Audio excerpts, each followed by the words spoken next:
It's May 11th, 9:47 p.m. And maybe today is going to be kind of a short one because if I'm being honest, like I completely forgot that I have to do this. Um but I think right now what I feel like talking about the most is just going through the day with no thoughts at all. And for people who have never experienced this, it is a very daunting thing to think about, you know?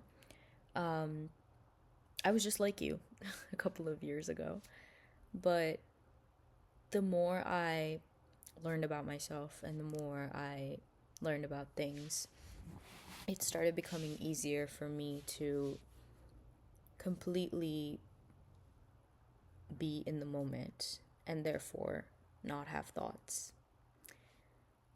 It doesn't mean that I don't have thoughts. Of course I do. But I do this thing where I meditate without actually sitting in meditation. Because that's like one of the biggest misconceptions people have. They think that meditating means that you have to sit and do, you know, like sit in silence and close your eyes and, focus on the clouds passing, which is another metaphor for your thoughts. Like the thoughts passing and, you just observe them and you focus on your breath. But what most people don't know is that you can do this at any given point in time. And you don't have to be sitting down, closing your eyes in silence, not thinking about anything and do it. Or like basically my point is, sorry, I'm a little tired, so at this point I'm just yapping. But what I'm trying to say is,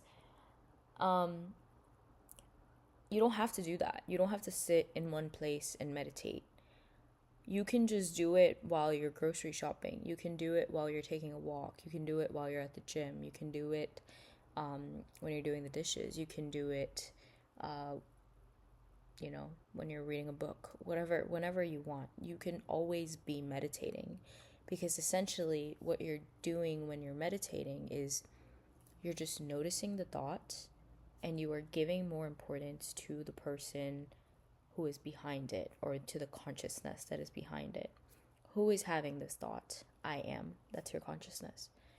Who is thinking this thought? I am. Again, consciousness. Who has the power to change this thought? I do, which is again your consciousness. So it's not like an overnight process. It doesn't happen overnight. Of course, you need to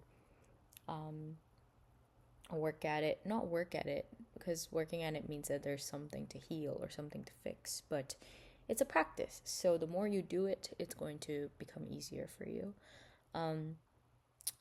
Most of my days typically look like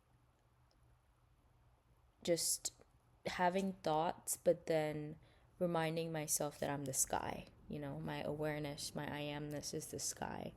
And these thoughts are just clouds in the vast sky.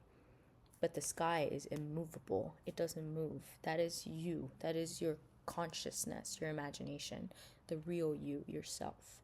So once you start identifying yourself with that true self of yours, that real self of yours, the voices in your head, the thoughts in your head, they start dissipating, they start dissolving, and it becomes much easier to have days and moments where you're extremely focused on the present moment and you're not having any thoughts. You are in what they call in psychology in the flow state of things, and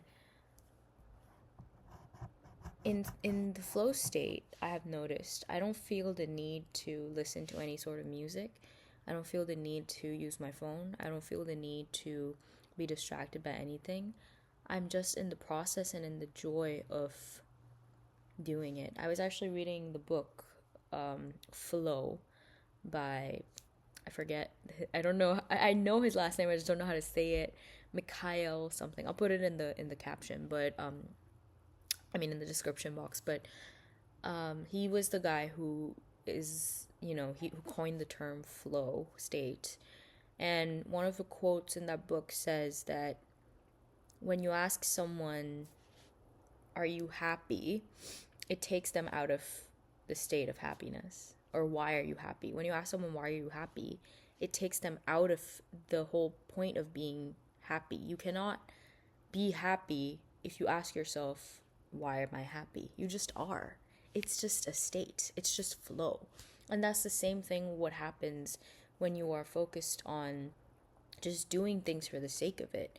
When you're just grocery shopping for the hell of grocery shopping, or you're just talking to a friend for the sake of talking to a friend, or you're just spending time with your cat just because you want to spend time with your cat, the thoughts disappear. You're enjoying the process of just doing whatever you're doing in the moment. And I have come to realize, as someone who thinks a lot, that the more you do, be that any small task, the thinking will always go away. Doing always is greater than thinking, and doing is also being. Because being the person, because I asked myself, if I was the person who already had all of my desires, my ideal reality, whatever I want, what would I be doing?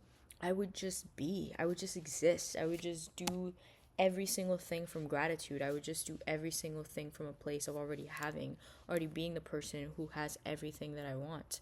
So, with that being said,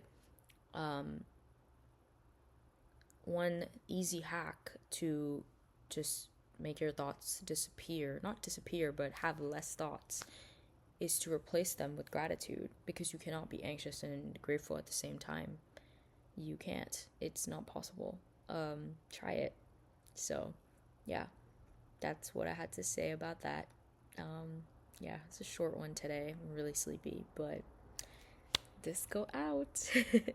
See you tomorrow.